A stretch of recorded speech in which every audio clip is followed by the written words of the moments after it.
बिस्मिल्लाहिर्रहमानिर्रहीम, अस्सलामु अलैकुम, गुड मॉर्निंग। 24/9 में खुश आमदीद। मैं हूँ आपके साथ सीमन हाशमी। अस्सलाम वालेकुम और मैं हूँ अबूजर मौज़म। आप सब गुड मॉर्निंग से मिला गुड मॉर्निंग और उम्मीद करते हैं दिन आपका खैर से गुजरे। और इसके साथ साथ जी जैसी कल बारिशें हुई, तेज़ी से बारिशें हो रही हैं पूरे पाकिस्तान में मुख्तलिफ इलाकों में, लेकिन सबसे ज़्यादा बारिश हो रही है तो फिर पानी भी खड़ा हुआ। और इस्लामाबाद के जो मनाज़िर देखे तारीख़ में बहुत कम ऐसा हुआ है कि इस्लामाबाद में इस कदर तेज़ बारिश के बाद ये सूरत हाल, गाड़ियाँ वहाँ पर डूब गई और लोग बहुत परेशान हुए और लोग काफ़ी इसको खासा तनकीद का निशाना भी बना रहे थे कि शहर इक़्तिदार की सूरत हाल ये है अगर, तो फिर बाकी जगहों का हाल क्या होगा। बहुत से लोग इसको जब क्लाइमेट चेंज के साथ मिक्स कर रहे थे कि मानसून की बारिशें ज़्यादा हुई हैं या क्लाउड बर्स्ट का जिक्र भी हुआ, लेकिन सवाल सिर्फ ये है और लोग ये सवाल कर रहे थे कि आपने ग्रीनरी के शहर को कंक्रीट बना दिया और कंक्रीट में भी इंफ्रास्ट्रक्चर ऐसा नहीं बना सके कि निकासी आपके प्रॉपर इंतजाम हों। ये सैलाबी रैला जो है ये गुजरा पूरा, अब नाला लई में भी दाखिल हो गया, लेकिन तबाही मचा गया। ये दिल खराश मनाजर देखने में आए जब बेसमेंट्स में पानी भर गया। बिल्कुल, दो बात भी हुई हैं। एक छोटी बच्ची और उनकी माँ जो है बेसमेंट में जब डूब के जहाँ बहक हो गई। और फिर कल हमने ये भी देखा कि डीसी साहब ने कल कहा, हमजा शफकात ने, कि 100% क्लियर हो गया है। देखिए, अगर पानी गुजर के क्लियर हो गया वो एक अलग मामला है, लेकिन जब गुजरा और जब वहाँ पर 18 फुट पानी खड़ा हुआ और गुजरते हुए रेले ने जब तबाही मचाई, उसकी जिम्मेदारी किसने लेनी है? ये भी एक बहुत बड़ा सवाल है। इसका तो नहीं है कि पानी गुजर गया और उसके बाद सब कुछ ठीक हो गया। और मेट ऑफिस तो बिल्कुल ही मानने को तैयार नहीं है कि ये क्लाउड बर्स्ट था, कोई इमरजेंसी नहीं थी। मानसून की बारिशें थी जो मामूल से ज़्यादा हो गई और पहले से अलर्ट जारी कर दिया गया था। अब आप देखिए कि बारिशों की वजह से जो तबाही हुई और फिर वहाँ पर ख़तरे के सायरन बजाए गए, जब नाला लई जो है उसकी सतह बुलंद हो गई, लोगों को वहाँ से निकाला भी गया। लेकिन ये सिर्फ इस्लामाबाद की सूरत हाल नहीं है, मुल्क भर में ही मानसून का स्पेल जारी है। और आज भी आप चाहे नॉर्थ साइड का जिक्र कर लें, खैबर पख्तूनख्वा का जिक्र कर लें, गिलगित बल्तिस्तान का जिक्र कर लें या पंजाब का जिक्र कर लें, बारिश का इम्कान जाहिर किया जा रहा है। और लाहौर में तो कल रात भी मुसलसल बारिश होती रही जी। और इसके साथ साथ रेड अलर्ट जारी कर दिया गया। उसने भी कल ये पैगाम दिया कि लोग अपने ख्याल रखें और गैर ज़रूरी सफ़र ना करें। और इसके साथ इंतज़ामिया को भी कहा कि रेड अलर्ट है और अपने अपने तमाम इलाकों में इंतजाम मुकम्मल कर लें इससे पहले कि कोई नाखुशगवार वाक़या पेश आ जाए।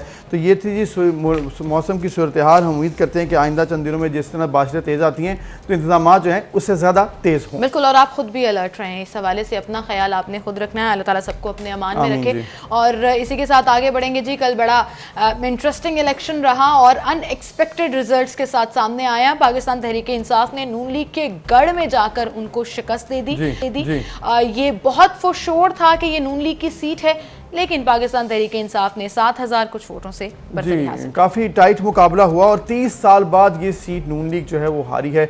पीपी 38 सियालकोट के ज़िमनी इंतखाब में ये एक्सपेक्टेड नहीं था, जैसे कि आपने भी कहा कि इस तरह से आ जाएगा रिजल्ट, क्योंकि कल तो अता तारर और दीगर जो कायदीन है नून लीग के वो ये कहते रहे कि हम चैलेंज देते हैं कि हम तो 10 मिनिमम 10,000 मार्जिन से तो ये कहा कि मैं मेरा नाम बदल दें अगर हम। अब बल्कि अब सोशल मीडिया पर नाम भी तजवीज़ हो रहे हैं। तो ये जी इस पॉलिटिक्स जो है वो तो अपनी जगह पर, लेकिन जो ग्राउंड रियलिटी है वो कल नज़र आई कि किस तरह से लोगों ने बड़े ज़बरदस्त तरीके से वोट भी किया। कल हमने देखा सुबह 8 बजे से बारिश के दौरान भी लोग खड़े थे वहाँ पर, इतना पानी था लेकिन वहाँ पर वोट देने गए, जो कि बड़ी पॉजिटिव चीज़ है कि एटलीस्ट लोग वोट देने के लिए बाहर निकले हैं। बिल्कुल, वोट देने के लिए बाहर निकले हैं। और ये अनएक्सपेक्टेड जीत जो है वो पाकिस्तान तहरीक इंसाफ के लिए कितने प्लस पॉइंट्स है, इस पर हम बात करेंगे। सीनियर एनालिस्ट अंजुम रशीद साहब हमारे साथ स्टूडियो में मौजूद हैं। अस्सलाम वालेकुम अंजुम साहब।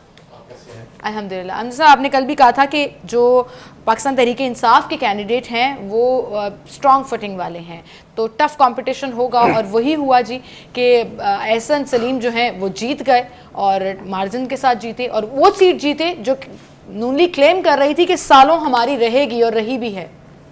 अब देखें सिविल जो पैटर्न था कि अब तक जितने भी बल्दियाती और ज़मीनी इंतखाबात हुए उसमें मुस्लिम लीग नून इंतखाबात जीत रही थी, और ख़ास तौर पे उन नशिस्तों पे जीत रही थी जो नशिस्तें मुस्लिम लीग नून ने पिछले मेन इलेक्शन में जीती हुई थी। लेकिन इस दफ़ा जो है मुस्लिम लीग उस हल्के में इलेक्शन हार गई जो मुस्लिम लीग नून का रिवायती तौर पर बड़ा स्ट्रॉन्ग हल्का था और हमेशा जीत रही थी।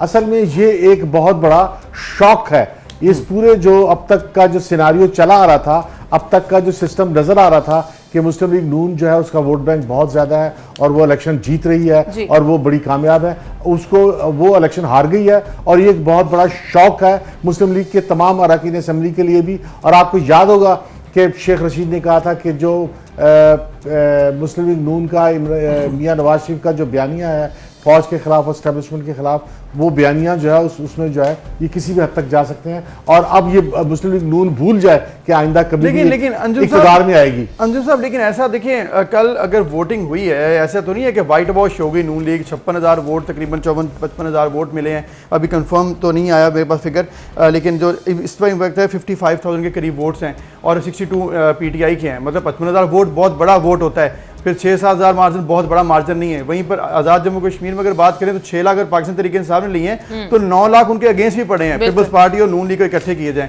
तो ये नहीं है कि जो बयानियां हैं या अपोजिशन है वो इतनी कमज़ोर है कि उनको बिल्कुल वोट नहीं पाड़ा।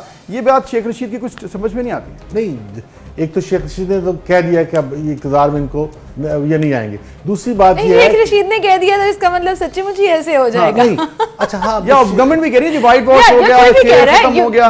नून लीग बड़ा क्लेम कर रही थी कि हमारी सीटें नहीं मिली उन्हें, so you never know with these decisions। अच्छा, शेख रशीद जो है वो आप जानते हैं कि मीडिया के लिए वो बड़ा अट्रैक्टिव आदमी है और वो बड़ा इन्फॉर्म्ड आदमी है। वो बहुत सी खबरें दे देता है। अब बात यह है कि जो मुस्लिम लीग का पूरा पैटर्न था वो पैटर्न टूट गया। उस पैटर्न को एक झटका लगा और ये सब और ठीक है कि वोट पड़े हैं उसको, वो ऐसा तो नहीं है कि बिल्कुल ही जो है वो आउट होगी, लेकिन जो जीतने का पैटर्न था कि ये मुसलसल जीत रहे थे वो इनकी जीत खत्म हो गई है। और ये एक झटका भी है और अरकान असेंबली को भी झटका है, पूरी मुस्लिम लीग नून को झटका है कि भाई ऐसा भी हो सकता है और ऐसा भी हो सकता है कि आइंदा इलेक्शन में ये ना जीते। और अगर ये मैसेज जाएगा 1-2 और इंतखाबात के बाद तो मुस्लिम लीग नून के बहुत से अरकान असेंबली जो है वो मुस्लिम लीग नून को छोड़ के ऐसी जमातों की तरफ जाएंगे जहां उनको आइंदा इक़्तिदार में जगह मिले, क्योंकि ये इक़्तिदार के अच्छा अंजुम साहब, ये जो एक प्लेट होती है ना कि जिनको इक़्तिदार चाहिए होती है, कुछ नंबर्स होते हैं, ये हर पार्टी में होते हैं, ये हर जगह पर होते हैं और इनका प्रेशर हर जगह पर रहता है, आप गवर्नमेंट में हो या अपोजिशन में हो।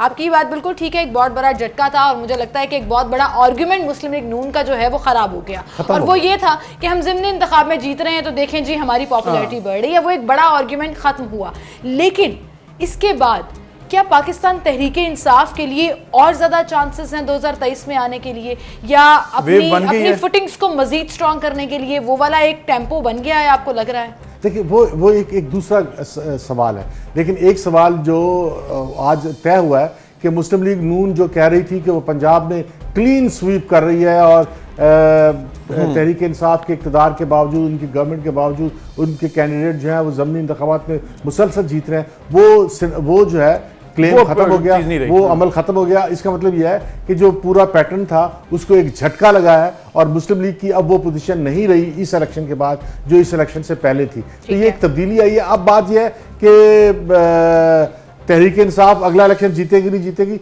वो एक दूसरा क्वेश्चन है, उसमें और भी बहुत सी बातें। आपको लग रहा है कि टेम्पो सेट हो गया है कि अब पंजाब के अंदर भी अगर ये इतनी इंपॉर्टेंट सीट वो जीत गए हैं तो दैट मीन्स कि पॉपुलैरिटी उनकी ना सिर्फ एग्जिस्ट कर रही है बल्कि बड़ी है?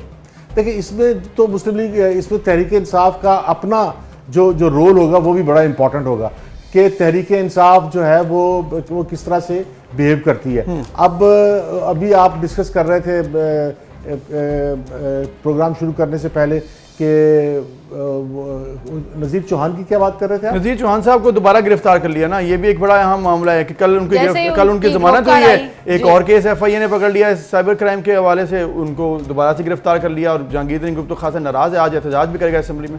ये अबूजर मुअज़्ज़म, नज़ीर चौहान जहांगीर तरीन ग्रुप के एक इम्पॉर्टेंट आदमी है और रुकने असेंबली हैं, पंजाब असेंबली हैं। इनकी 2 दफ़ा गिरफ्तारी जो है वो ऐसा नहीं हो सकता कि वो इमरान खान की इंफॉर्मेशन के या उनकी इजाज़त के बगैर अमल में आ गई हो। इसका मतलब यह है कि इमरान खान ने खुद इजाज़त दी है कि इनको गिरफ्तार किया जाए। इमरान खान इनको एक सबक देना चाहते हैं। दूसरी बात ये कि इन्होंने बात भी जो है बहुत गलत की थी, इन्होंने शहजाद उसके खिलाफ शहजाद अकबर के हवाले से शहजाद अकबर पे जो कादियानी का इल्ज़ाम लगा दिया था और कादियानी का इल्ज़ाम लगाना जो है वो क्योंकि पाकिस्तान में इंतहा पसंदी बहुत ज़्यादा है, वो एक मौत का पैगाम भी होता है, उसमें आदमी का मर्डर भी हो सकता है। तो एक बात तो ये है, लेकिन दूसरी बात यह है कि इमरान खान भी इस ग्रुप से अब उतना करीब नहीं रहे जितना पहले ग्रुप थे और ये ग्रुप अब आप ये मिलेगा भी उनसे। तो अब ये ग्रुप जो है अगर तहरीक इंसाफ से डिस्टेंस पे आ जाता है तो इनको ये भी खतरा होगा ग्रुप को भी कि अगले इलेक्शन में टिकटें मिलेंगी या नहीं मिलेंगी, लेकिन मेरा ख्याल है कि इनको टिकटें मिलेंगी भी अच्छा, नहीं। ये तो आगे का सवाल है ना, अभी तो वो ग्रुप सरगर्म हो गया, नहीं, लेकिन क्या आपको लग रहा है कि ये जेटी ग्रुप जो है ये प्रेशराइज कर सकेगा गवर्नमेंट को, उसकी वो वाली फुटिंग्स हैं, या वो उस तरह से गवर्नमेंट बॉदर करेगी अब दोबारा से अगर इसका ये सरगर्म हो जाता है तो, जैसे बजट से पहले कर रही थी?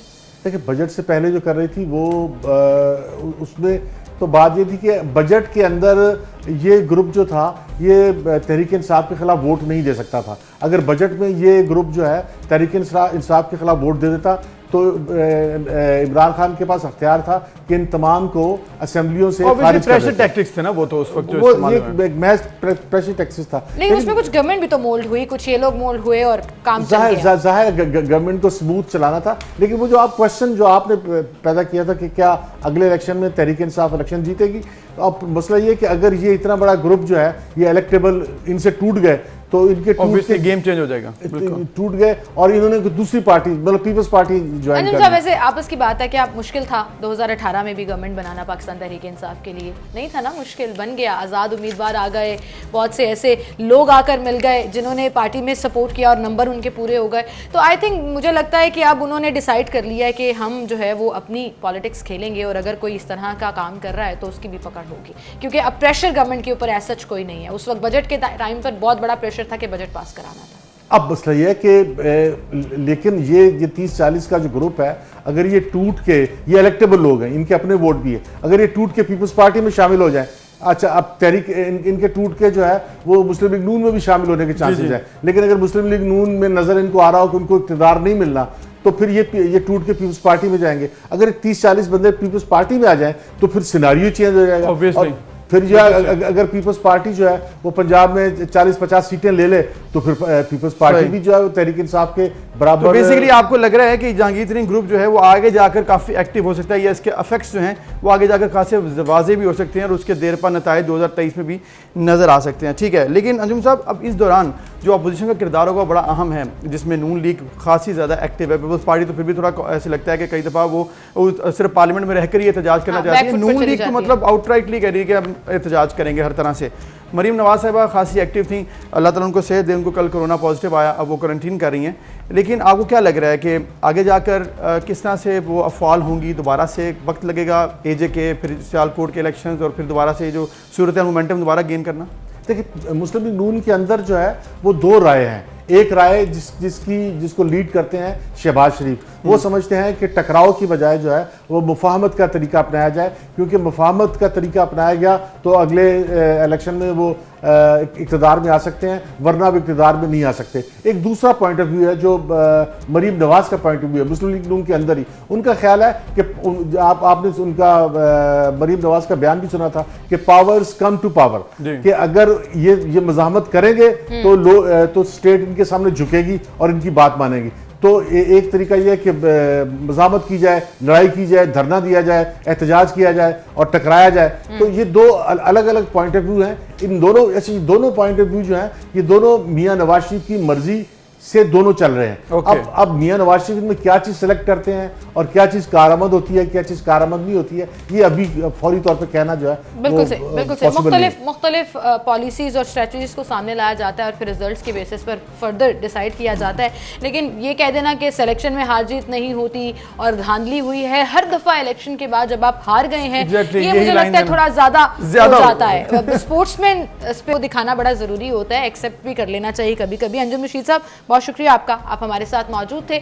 और इसी के साथ एक बड़ी इंटरेस्टिंग न्यूज़ आपको हम सुनाने वाले हैं। ये भी इंटरेस्टिंग थी, ऑब्वियसली पाकिस्तान तहरीक इंसाफ जीत गई सियालकोट की सीट, हैरानकुन भी थी, लेकिन उससे भी ज़्यादा एक और मज़ेदार और इंटरेस्टिंग न्यूज़ सुनाते हैं आपको। बिल्कुल, और वो ये है जी कि दुनिया में महंगी तरीन मोमबत्ती, उसकी कीमत सुनकर आप हैरान रह जाएंगे। ये फ्लेमिंग क्रेप नामी कंपनी है जिसने एक मोमबत्ती बनाई है जो कि 30 घंटे तक मुसलसल जलती रहती है और इसकी कीमत 2021 बरतानवी पाउंड यानी कि पाकिस्तानी रुपयों में 4,40,000 रुपये की बनती है। फ्लेमिंग क्रेप नामी कंपनी ने ये जो मोमबत्ती बनाई है अब 30 घंटे तक भी चलती रहती है, लेकिन ऐसा नहीं लगेगा कि 30 घंटे तक वो 4 लाख 40,000 रुपए जल रहे हैं आपने जला दिए। वो हवा में जा रहे हैं। अच्छा, जैसे ही आप इस मोमबत्ती को जलाते हैं तो इसमें खालिस चमड़े के जो बटवे और नोटों की जो स्मेल है ना वो आना शुरू हो जाती है और इस तरह ये सरमायादारी निजाम का एहसास भी दिलाती है। बड़ी अच्छी लगती है, आपको पता है, कुछ लोगों को बड़ी अच्छी नहीं लगती, फैसिनेट भी करती है और कुछ लोगों को मोटिवेट भी करती है कि ये स्मेल आ रही है, नोट क्यों नहीं आ रहे, वो भी आने चाहिए।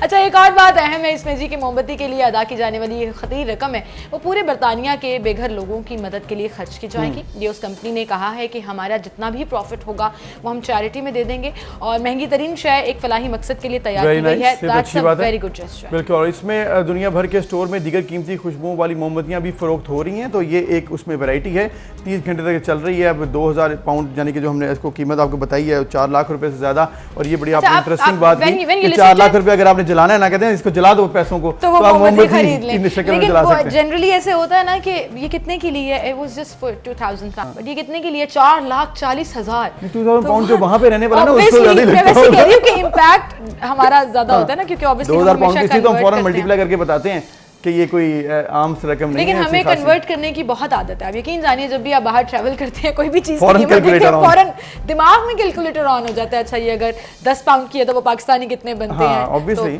तो बता अपनी लोकल करेंसी में तो बनता है। एनीवेज जी, बड़ी एक इंटरेस्टिंग ये खबर थी, एक महंगी तरीन मोमबत्ती जो है बनाई। एक ब्रेक लेते हैं, फिर मिलते हैं।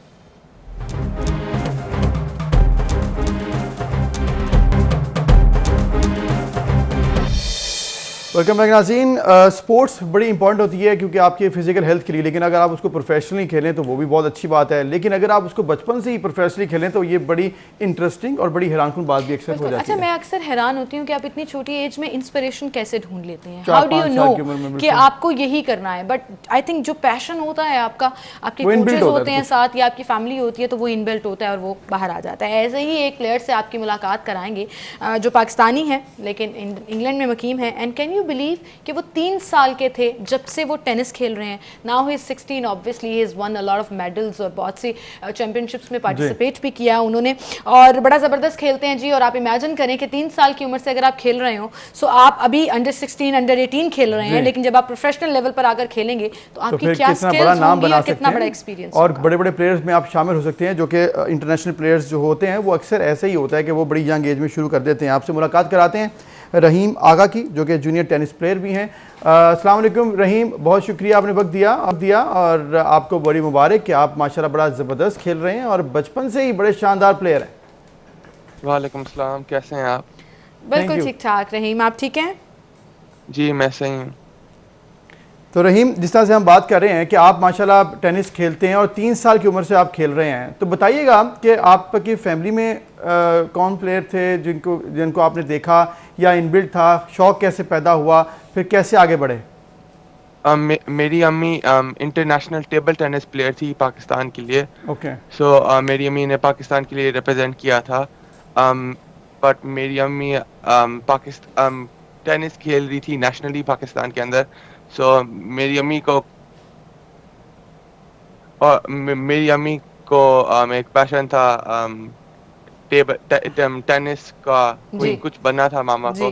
बट जब मैं इस मुल्क में आ गया था, फिर मामा को डिसीजन करना, she had to make the decision that मामा को मेरा लुक आफ्टर करना पड़ना था। फिर मामा ने मुझे ट्रेनिंग दी, हमने ज़्यादा ट्रेनिंग की थी। Then we move to the UK in 2009।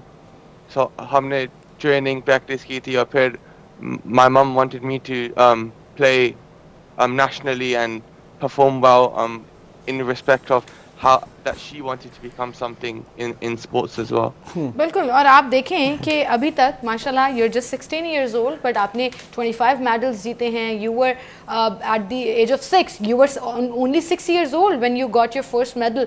तो ये बड़ा इंस्पायरिंग भी है और लेकिन आई एम श्योर बड़ा मुश्किल भी है। So how do you manage that?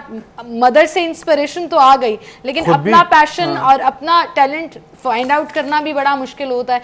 सो आपको ये लगा कि हाँ यही है जो मुझे करना है, and then you put all your efforts into I? आई थिंक जब मैं 9 साल का हो गया था, जब मैं टूर्नामेंट्स खेलता, when I continue to play tournaments, I think जब जब when you lose, जब हम हारते हैं ना मैच में, जी we have a feeling that हमको जीतना है, हमको ज़्यादा मेहनत करना है, और फिर अगली बार मैच जीतने, और फिर टूर्नामेंट भी एंड मौके पे जीतना भी है. So जब मुझे वो हंगर आया था, जब मुझे मैचेस जीतने, सो मैंने ज़्यादा टफ ट्रेनिंग की थी, और फिर उसके बाद जो मेरा आउटपुट था मैच के अंदर, वो like it was better in terms of improvement in my game. So then it was like I wanted to play good, not just for my family but also for myself. Very nice. Because how much hard work I've put into the training, I have to also output that onto the match court and Very nice. prove that my training was effective. तो रहीम, आप ये बताइएगा कि आप कितने घंटे, कितने hours की आप प्रैक्टिस करते हो डेली, और किस तरह से मैनेज करते हो, क्योंकि प्रैक्टिस जो है वो भी बड़ी ज़रूरी होती है इसमें. I think एक दिन में अराउंड 2 घंटे टेनिस और फिर 2.5 घंटे फिटनेस, उसके बाद स्ट्रेचिंग, और फिर and then repeatedly every single day. बिल्कुल जी. एंड आई थिंक ये प्रैक्टिस ही है जो आपको बड़ा ज़बरदस्त और बेहतर बनाती है. अच्छा रहीम, मुझे ये बताएं, अभी तो you are too young and you are in UK, but if you ever get a chance to represent Pakistan, आपका क्या रिस्पॉन्स होगा? I would love to represent my home country, definitely. Great और गुड लक आपको जी रहीम, और हम उम्मीद करते हैं, हम दुआ करते हैं कि आप बहुत अच्छा खेलें और बड़े बड़े नामों में आपका भी नाम शामिल हो. जैसे कि आप बचपन से ही बड़े अच्छे प्लेयर हैं, तो आगे जाकर भी इंशाल्लाह ऐसी प्रैक्टिस करते रहें, तो मैच जीतते रहें, मेडल्स लेते रहें. पाकिस्तान भी इस पर खुश, आपके पेरेंट्स भी खुश होंगे, सभी खुश होंगे, क्योंकि ये बड़ा ज़रूरी होता है कि अगर आप अच्छा परफॉर्म करते हैं, फिर आप मेडल्स लेके आते हैं, तो एक कंट्री के लिए बड़ी प्राइड की बात होती है. बिल्कुल, लेकिन इस तरह की स्टोरीज बहुत सी लोगों के लिए इंस्पिरेशन बन जाती है कि आप अपनी छोटी उम्र में भी अपना पैशन ढूंढ सकते हैं और उसको फॉलो कर सकते हैं. फिलहाल हमें एक ब्रेक लेनी है, फिर हाजिर होंगे.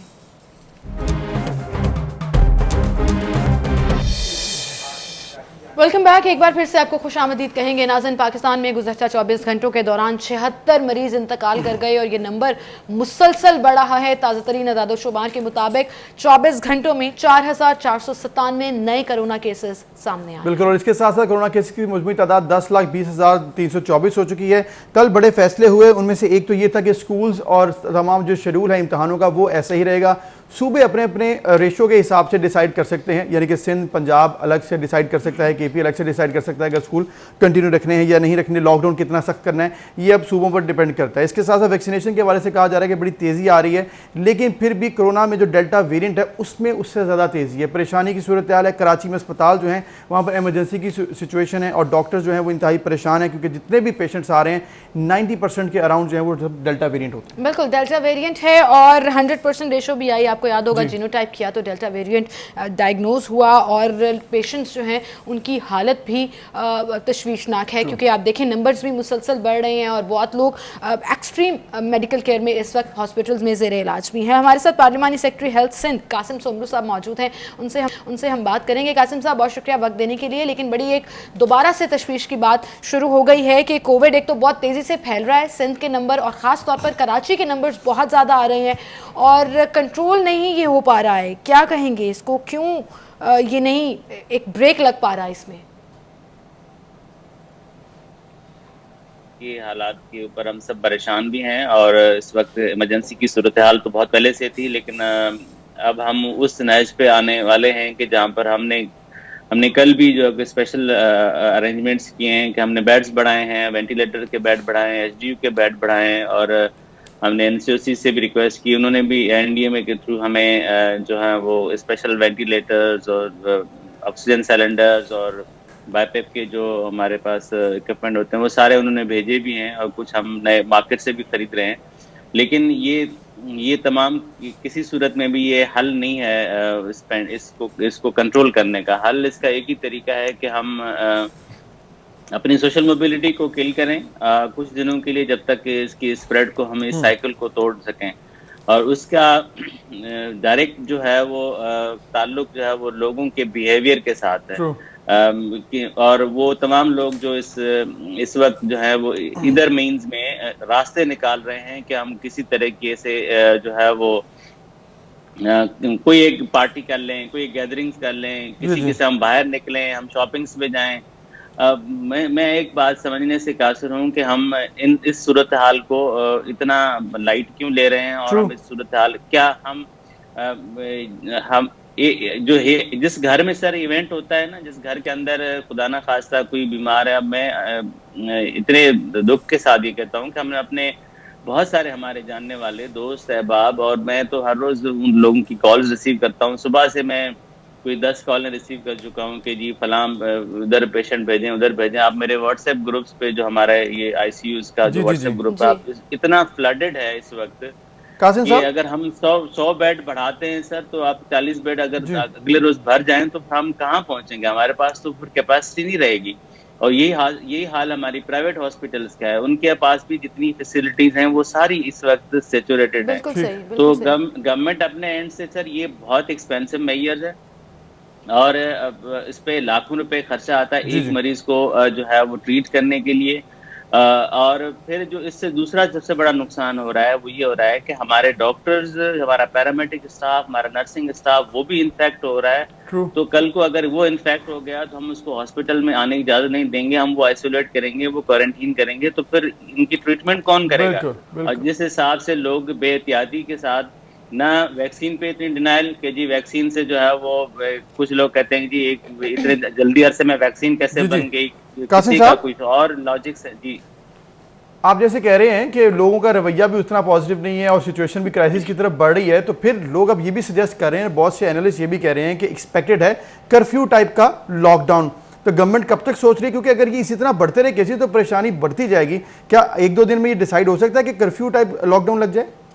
बिल्कुल सर, हम लॉकडाउन के बारे में या हम जो स्ट्रिक्ट मेजर्स हैं उसकी तरफ जिनके पब्लिक रिस्पांस जो हमारी गाइडलाइंस हैं, जो एनसीओसी लेड गाइडलाइंस या हमारी सिंध हेल्थ डिपार्टमेंट या टास्क फोर्स की गाइडलाइंस हैं, उस पर लोग उस तरह से फॉलो नहीं कर रहे, तो फिर हमें यकीन किसी न किसी पब्लिक हेल्थ के हम इस तरह से आज़ाद तो नहीं छोड़ सकते, नंबर एक बात। दूसरी बात ये कि जो आपने जैसे कहा कि हम कल एक दिन हमने आज भी वो जो तबका है जो हमेशा इस पर सियासत करने की कोशिश करता है, हमने उनसे आज मीटिंग्स रखी हैं और हम चाहते हैं कि इस पर किसी किस्म की क्लैरिटी सबके जहन में गुमान में आ जाए। आप यकीन करें, हमने रेस्टोरेंट्स बंद किए, हमने शादी हॉल बंद किए, लेकिन आप वो शॉपिंग एरियाज जहाँ पर आप जाके देखें तो ऐसा हुजूम है कि जैसे लगता है कि जो है वो किसी की परवाह नहीं है। बिल्कुल सही, किसी किस्म के ना हम ये देखें, ये मजहबी रवादारी नहीं है, ये ह्यूमन एस्पेक्ट वो उस हिसाब से नहीं है।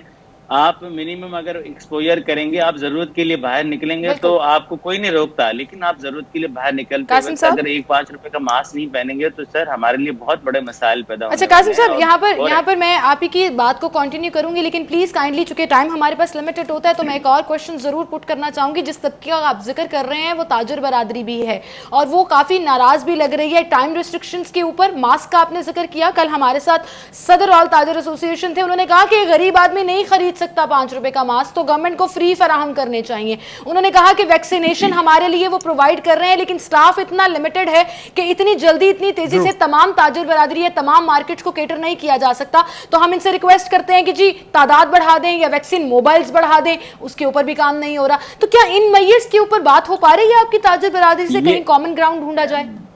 बिल्कुल सही बात है मैम, आप ये तो बिल्कुल ही बात गलत कर रहे हैं। हमारे लोग उनके पास गए तो उन्होंने उनके साथ बदतमीजियां की हैं, उनके साथ। कासिम सोमलू साहब से बात हो रही है इस बात पर, जो कल हम गोपलानी साहब की बात थी कि वैक्सीनेशन सेंटर्स वो कह रहे थे कि बढ़ाएं या फिर एटलीस्ट मोबाइल वैन जो हैं वो बढ़ा दी जाएं ताकि मार्केट्स में जा जाकर लोगों को वैक्सीनेशन कराई जाए।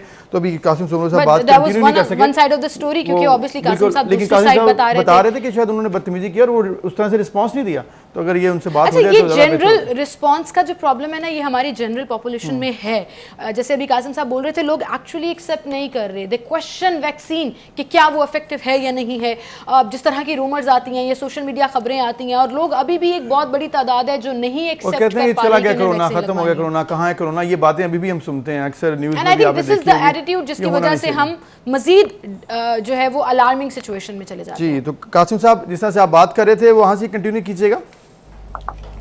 जी, तो मैं ये अर्ज कर रहा हूँ कि हमने अपने तरफ से पूरी कोशिश की है कि फिर आप ये देखें कि हमारे पास इस वक्त 50,000 की कैपेसिटी है हमारे सिर्फ एक सेंटर के ऊपर। तो वो वहाँ पर इस वक्त 17-18 हज़ार लोग आते हैं, जिसका मतलब ये है कि हम अंडर कैपेसिटी यूटिलाइज हो रहे हैं। तो अब लोग अगर वहाँ आते हैं, हमारे पास ये टीमें जहाँ कहें हम सर 8-8 हज़ार के जो इंडस्ट्रीज थी वहाँ पर भी उन्होंने अपने स्टाफ को वैक्सीन कराया, हमारी टीमें गई हैं। तो टीमों का कोई इशू नहीं है। इशू ये है कि आप अपने इस बात के लिए तैयार हों कि आपको वैक्सीनेट करवाएं, अपने आप को स्टाफ को वैक्सीनेट कराएं। नंबर एक बात। नंबर दूसरी बात ये है कि सर ये जो आप कह रहे हैं कि जो लोग जी आप हम ताजिर नाराज हैं, गरीब 5 रुपए का मास्क नहीं पहन सकता। सर आप चले मास्क नहीं पहन सकते तो आप अपने घर पे कोई रुमाल, कोई इस तरह की चीज जो आप नॉर्मली यूटिलाइज करते हैं वो तो मुंह पे लगा सकते हैं ना। वो आप जो एरियल ड्रॉपलेट का जो स्प्रे है वो आपके मुंह और नाक के थ्रू अंदर जाता है, तो उसको कम से कम तो कवर कर सकते हैं ना। बिल्कुल सही, बिल्कुल सही। ये तो कोई मसला नहीं है। ये तो वो जानबूझ के बहाना कि 5 रुपए का मास्क, कपड़े का मास्क 10 रुपए का एक दिन ले ले, आप 1 महीने तक उसको हर रोज धोते रहे, कासिम सोमनी साहब, वक्त हमारे पास कम है, लेकिन आपकी बातें और आपका स्टांस जो है वो सामने आ गया। बहुत शुक्रिया आप। और मैं समहाउ और दी अदर थोड़ा सा अग्री भी करती हूँ कि we can not put everything on government in a crucial time. कहीं ना कहीं अपनी रिस्पॉन्सिबिलिटी होती है और वो जरूर निभानी होती है। बिल्कुल। और इसके साथ साथ आपको ये भी निभाना है कि आपने रिस्पॉन्सिबिलिटी के में आपने लोगों को फोर्स करना है कि आप वैक्सीनेशन लगवाएं। अगर कोई नहीं माना तो उसको बाकायदा कहें कि वैक्सीनेशन लगवाएं। एनीवे जी, एक ब्रेक, फिर मिलते हैं।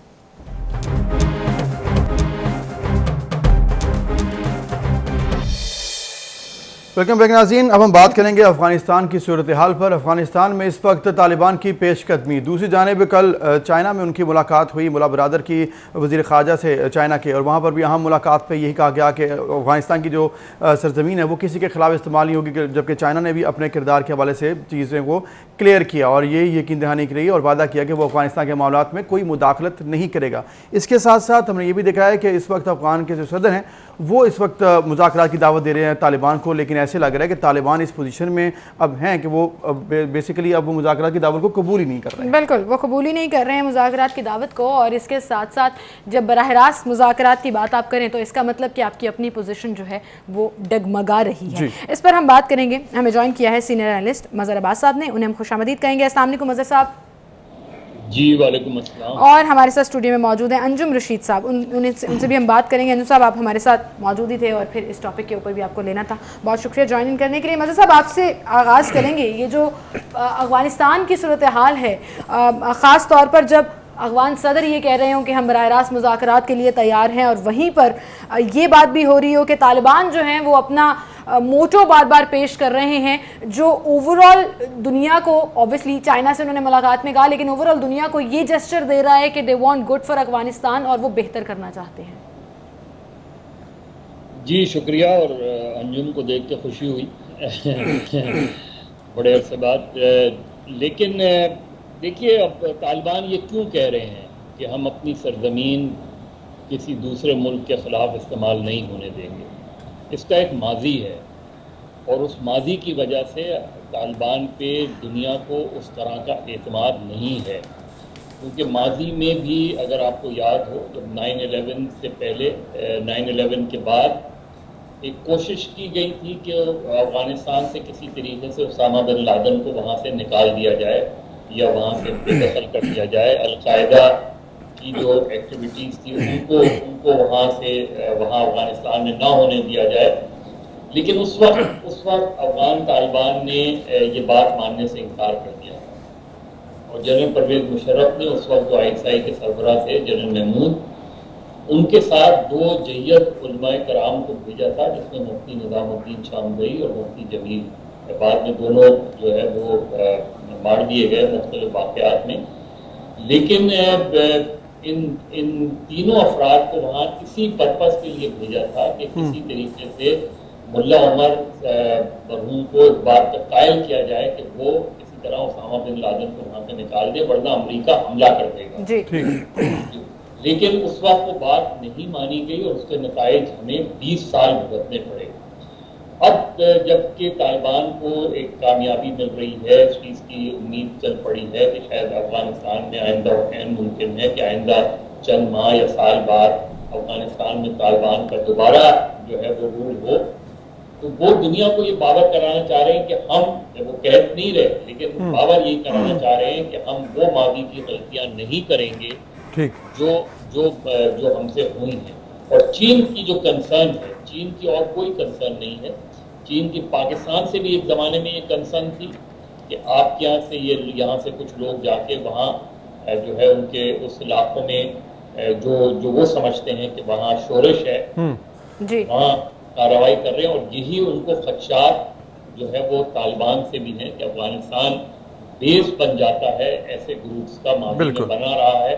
इसलिए मेरा ख्याल है कि ये मुलाकात बड़ी अहम थी कि अफगान तालिबान उनको ये बावर कराने गए, और यही चीज़ पाकिस्तान की भी कंसर्न रही है और इमरान खान साहब की भी ये कंसर्न रही है कि अफगानिस्तान में अगर खाना जंगी होती है तो उसके असरात पाकिस्तान में होंगे। और अगर आपको याद हो कि हाल ही में तहरीक तालिबान पाकिस्तान का एक इंटरव्यू जो है वो सामने आया था, जिसमें उन्होंने पाकिस्तान के हवाले से बड़ी सख्त बातें की थी।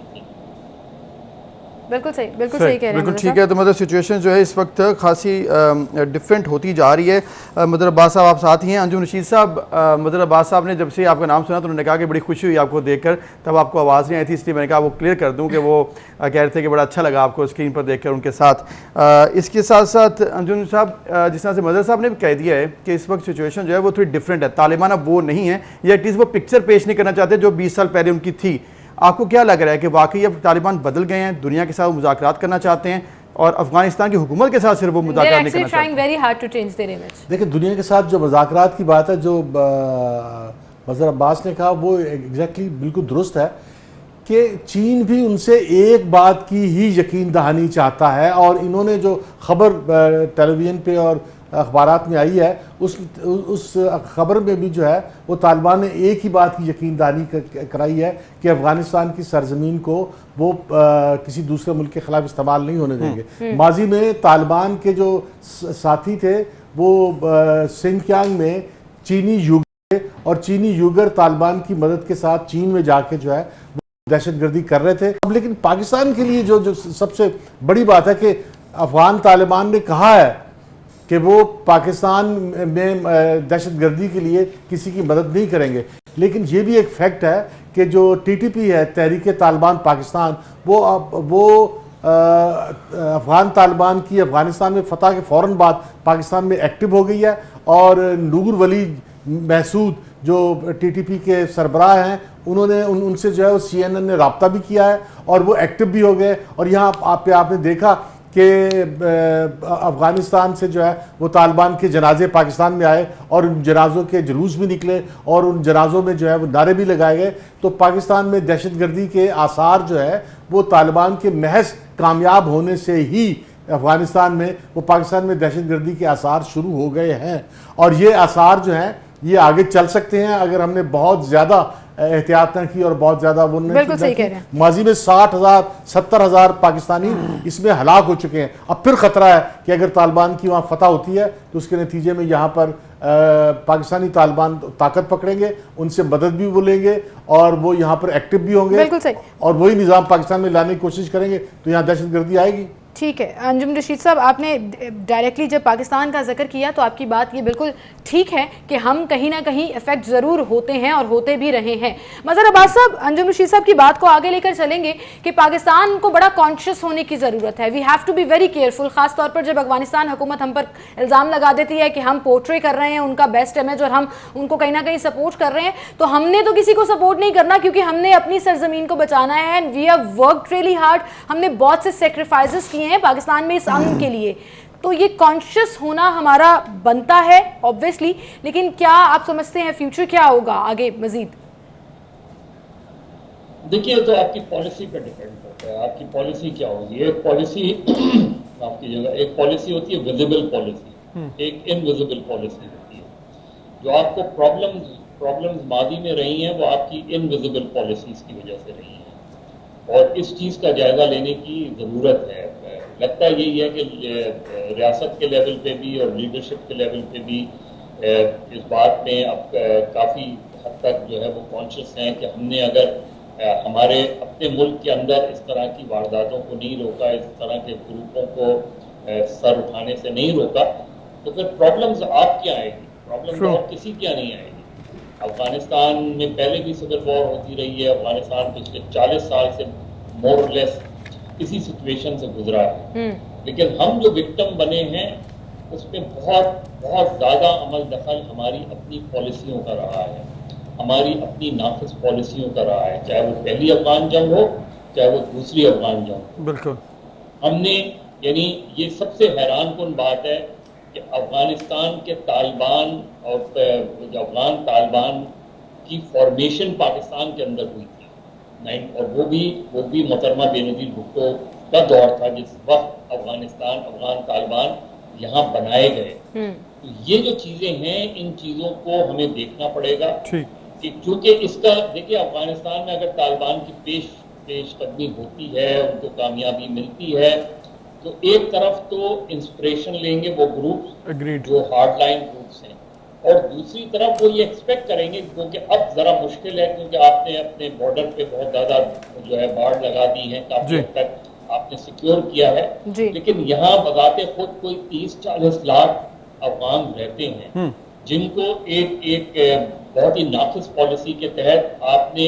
उनमें से बेशुमार लोग ऐसे हैं जो अब पाकिस्तानी नेशनल बन गए हैं, उनके पास कम से कम शनाख्ती कार्ड है, उनमें से बहुत से ग्रुप एक्टिव हैं। फिर मादी का सबसे बड़ा हमें जो नुकसान हुआ वो ये कि हमने हजारों की तादाद में जो अरब्स आए थे, जो मुजाहिदीन की जंग लड़ने आए थे रूस के खिलाफ, उनके अपने मुल्कों ने उनको वापस नहीं लिया, तो वो भी यही कहीं पनाह ली हुई है, और उनकी यानी सिर्फ कराची में एलियंस की तादाद 16 लाख है, 16 लाख एलियन सिर्फ कराची में है, जिसमें जो है वो ईरानियन गैर मुल्की जो है बिल्कुल, जिसमें और दीगर ममालिक के लोग शामिल हैं।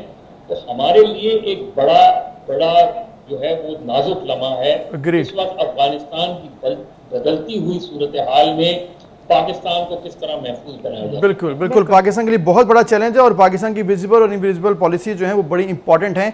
वहीं पर मदर अब्बास साहब, इस वक्त जो अफगानिस्तान के अंदर सिचुएशन है वो भी खासी जो है ना वो एब्रप्टली चेंज हो रही है। Within no days Taliban की पेशरफ्त बहुत ज़्यादा बड़े इलाके में कंट्रोल कर लिया जो कि 20 साल में नहीं किया। फिर अफगान प्रेसिडेंट का उनसे कहना कि आप हमारे साथ मुज़ाकरात करें, मुज़ाकरात कबूल नहीं किए तालिबान ने। फिर टैरिफ्स लगा देना बॉर्डर पर, सिक्योरिटी फोर्स की किसी जगह पर अपने टैरिफ्स लगा देना कि वहाँ पर अगर कुछ सामान गुजरेगा तो हम टैक्स देंगे। ये जो सिचुएशन है, आपको क्या लग रहा है कितने मजीद दिन लगेंगे कि तालिबान जो है मुकम्मल कंट्रोल में आ सकते हैं अफगानिस्तान में?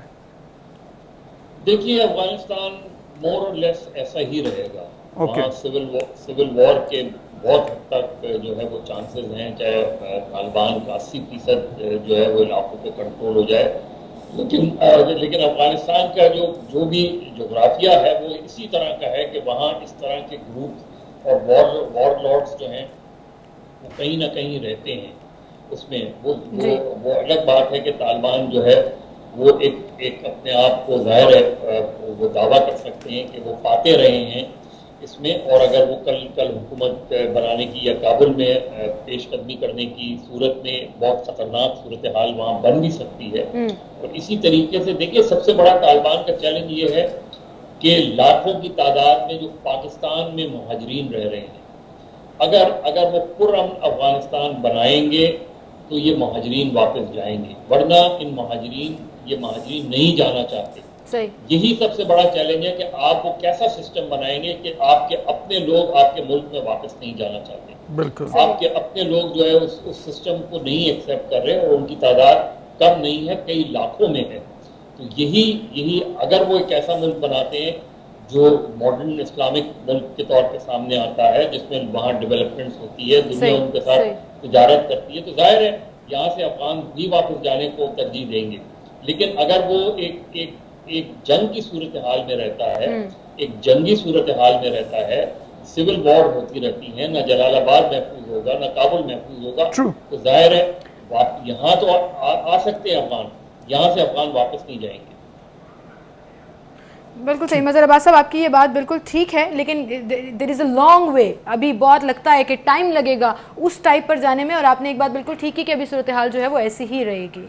सदर अशरफ गनी के हवाले से गुफ्तगू की, इसके साथ साथ वज़ीर-ए-आज़म इमरान खान साहब ने बहुत से उमूर पर गुफ्तगू की है, अमेरिका के पाकिस्तान के साथ ताल्लुकात। फिर उन्होंने ये भी बात की कि अब अमेरिका को हम अड्डे नहीं देंगे, एक दफ़ा फिर से उन्होंने ये दोबारा जिक्र किया। फिर उन्होंने पाकिस्तान और अफगानिस्तान के ताल्लुकात, भारत का किरदार और इसके साथ साथ पाकिस्तान के तालिबान अगर आगे ज़्यादा आते हैं तो तालिबान के पाकिस्तान में क्या असरात हो सकते हैं, इसलिए बॉर्डर के हवाले से उन्होंने बात की कि 90% जो है हमने बॉर्डर सिक्योरिटी बना ली है, बॉर्डर बना ली है, तो इंशाल्लाह आगे आने वाले दिनों में पाकिस्तान के अफगानिस्तान के साथ बेहतर ताल्लुकात भी हो सकते हैं और पाकिस्तान की स्टैंडिंग भी इंशाल्लाह बेहतर होगी। बिल्कुल, and it was a very interesting conversation देखने में भी कि जहाँ पर point two point prime minister साहब बात कर रहे थे और बड़ा क्लियर कट अपना स्टांस बयान कर रहे थे, वो चाहे एम्बेसडर की बेटी के इंसिडेंट के हवाले से हो या अफगान बॉर्डर के हवाले से हो या मुहाजिरीन के हवाले से हो। पाकिस्तान का स्टांस क्लियर है और पाकिस्तान अपनी इन फुटिंग्स पे स्ट्रांग रहेगा। ये प्राइम मिनिस्टर ने एक बड़ा इंपॉर्टेंट मैसेज दिया है, खासतौर पर जब अफगान जर्नलिस्ट आपसे ये सवाल पूछ रहे हो और फिर उसमें वो जो interaction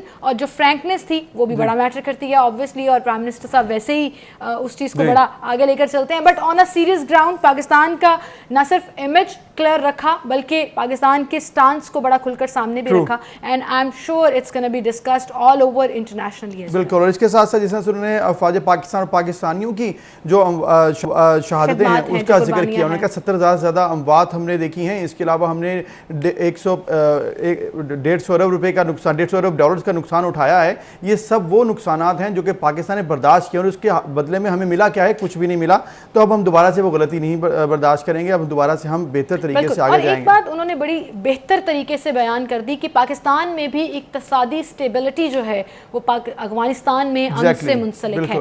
it was a big stance जो उन्होंने ओपनली लिया और उन्होंने कहा कि जो रास्ते अफगानिस्तान से पाकिस्तान में आते हैं हम उन्हें वेलकम करेंगे अगर वो प्रॉपर चैनल और थ्रू प्रॉपर गेट्स आएँ। बिल्कुल, इसके अलावा जो है वो अब गुंजाइश नहीं है कि हम उस चीज़ को कैटर कर सकें। बिल्कुल, इसके साथ साथ भारत का भी उन्होंने जिक्र किया कि भारत जो है वो भी कोशिश करता रहा अफगानिस्तान में अपना असर रसूख इस्तेमाल करने के साथ साथ पाकिस्तान में दरअंदाजी करने की कोशिश करता रहा, जिसके हवाले से उन्होंने कहा है कि हम चाहते हैं कि अफगानिस्तान के अंदर से ही कंट्रोल हो, कोई बैरूनी ताकत उसको कंट्रोल ना करे। ये बहुत इंपॉर्टेंट पॉइंट उठाया और उसमें हम ये उम्मीद करते हैं कि वाकई अफगानिस्तान में आइंदा आने वाले महीनों में, आइंदा आने वाले सालों में अफगानिस्तान की जो हुकूमत हो, हुकूमत बनाए वो ऐसी हुकूमत हो जिसके अपने फैसले वो खुद करे और अपने नेबर्स के साथ बेहतर ताल्लुकात करे और अपनी सरजमीन किसी भी नेबर के खिलाफ इस्तेमाल ना होने दे। बिल्कुल, क्योंकि पाकिस्तान अब ना तो मुतहम्मिल हो सकता है और ना ही इजाज़त देगा किसी भी और मुल्क को पाकिस्तान में बदअमनी फैलाने में। हम अपनी कुर्बानियों को रायगा नहीं जाने देंगे, वो चाहे पाक फौज की कुर्बानियाँ हों, गवर्नमेंट की पॉलिसीज़ की बेसिस पर हों या पाकिस्तान